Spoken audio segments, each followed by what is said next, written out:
After countless hours of green screen chopping to make choppy stop motions with my body, excuse me, the proper term is pixelation. Well, all that pixeling brought on comments about something called Harvester. It's a disturbing point-and-click adventure from the 90s, back when it was legal to kill kids and full motion video was the pinnacle of graphical achievement because look, it's like a movie. Ooh, wow. According to the hub of gaming, the genre of FMV video games has been taken over by Asian porn. Good, let them have it. Before we get into the tale of Harvester, the controversy must be addressed. The main actor, the guy on screen, he's voiced by someone else. Oh, and he's a pedophile. Convicted twice supposedly for that one thing you really don't want on your computer. Evidence of a second arrest I've only seen as forum posting hearsay, but I'm sure you know how the justice system's revolving door works. This extended lore along with all the child actor interactions makes the uncomfortable and downright fucked up themes even more unsettling. If you're wishing to shave that extra layer of uneasiness, then put me in, coach. For real. I'm leaving an open invite for a modder to replace Kurt Chrysler's sprites and video clips with me, Gnome Bomber. Hit me up if you're serious and not just trying to extort sexy pictures out of me.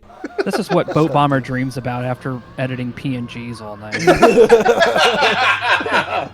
Alright, we can get on with the story. Your character wakes up in a bedroom and doesn't recognize anything. He walks out into the living room and sees a kid watching TV. Immediately he gets arrested for being alone with a minor. Okay, pre-sex offender, though the game's writer, he knew the truth. An example being in the mantra repeated by the townsfolk used to disarm questioning. Generally, it's the favorite line of Harvester's cult following. Well, you always We're a kidder. Steve. That's you, the kidder with amnesia named Steve. Per his memory loss, you don't associate that with the Minecraft movie yet. Also because this Steve is presumably from the current year, 1996, since he calls a brand new 1950s TV old-fashioned. Sitting in front of the glow is Dewey from Malcolm in the Middle. He's a little shit who doesn't want to be a part of the reboot. That's why I killed him in the intro. How dare you move on from acting. Stroll into the kitchen to meet your mother. She's a well-programmed housewife stuck in an infinite cookie bacon loop. Her idea of keeping her husband's stomach full and balls empty is by supplying endless burnt cookies and the type of BDSM that leaves men in body cast. This isn't revealed until later on when you break into your own house, but who the fuck has time for pacing anymore? I gotta get straight to the grotesque shit to retain what little viewership I have. Step outside the home to be greeted by an unemployed paperboy. The local press's building was burnt down, leaving this kid scrounging for old newspapers to recycle. He's the final boss of Latchkey Kids. One who's a peeping Tom and a firearm enthusiast. I stood no chance against him. Could only defeat him through edits. The strategy to beat point and clickers is to click on everything and hope she'll figure out the convoluted puzzles. Most can be solved by listening to the dialogue. However, some would have been impossible without a guide. Do enough events out of order, then the timeline gets fucked up. Happened to me, had to restart the whole story. Your main goal is to join the lodge. Gotta get an application, then go through trials to impress Moist Critical. Hey everybody, what's up? I'm the Executioner. The king of monotone is not easily swayed. He requires you vandalize a car, steal some cloth, and a barber pole, then commit arson. Prior to joining this group, we'll explore the town of Harvester first. Gotta go to the general store to buy a porno mag for the deprived deputy. Oh. Oh. My George.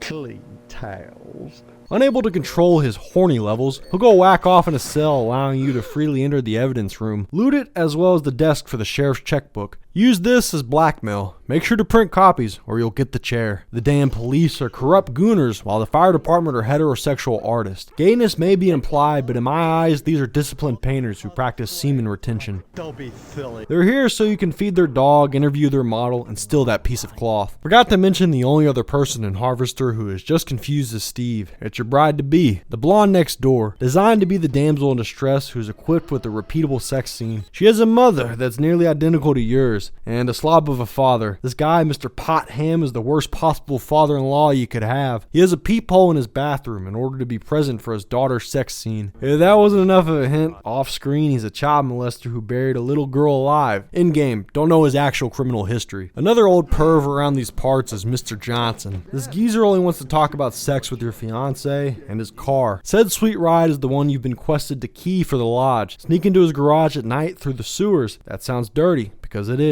How about the businesses in this small town? What do they have to offer? The heart of Harvester is its meatpacking plant. OSHA standards have been replaced with Ren and Stimpy close-ups. All the town's cats hang out here to eat scraps. One was dead and that made me sad, so I replaced it with my alive cat.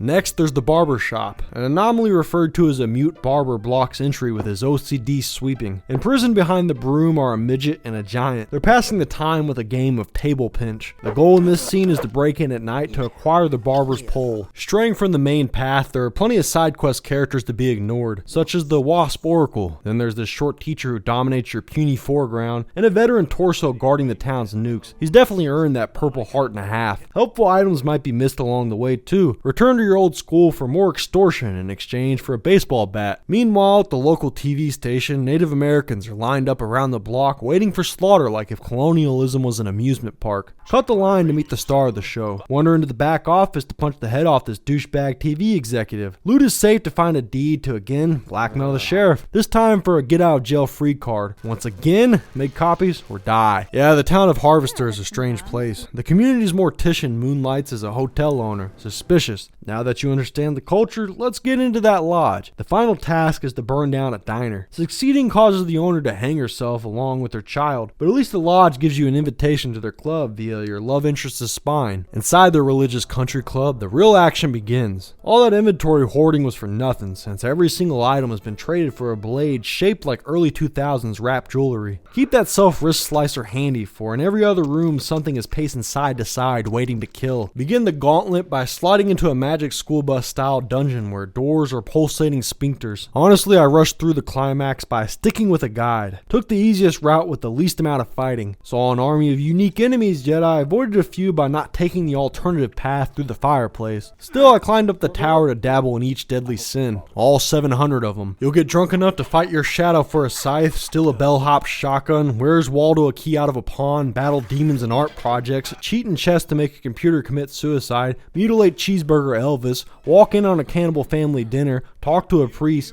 deal with the PTSD flashback, finally lay waste to the sack of shit, pay for an STD, torture a guy, murder a lot of people, watch TV, and get married in VR. That's the reveal. It's a simulation. A tired cliche nowadays, but in 1996, that was certainly a twist of some sorts. Made aware of this reality, choose between a good or a bad ending. I went with the good ending in an attempt to keep the lead actor locked away in Harvester forever.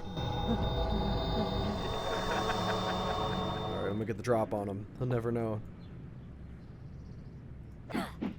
Nope. No. I gotta flip the disc? Cleaning the CD on your shirt. Are you pressing Control F4? You gotta be kidding me. I had to like really There you go. I had to really hold it in. That's why it wasn't working? You just didn't hold it in long enough? Yes, I Hold it I harder. was holding it on. That's all You games gotta for jiggle you. the cord.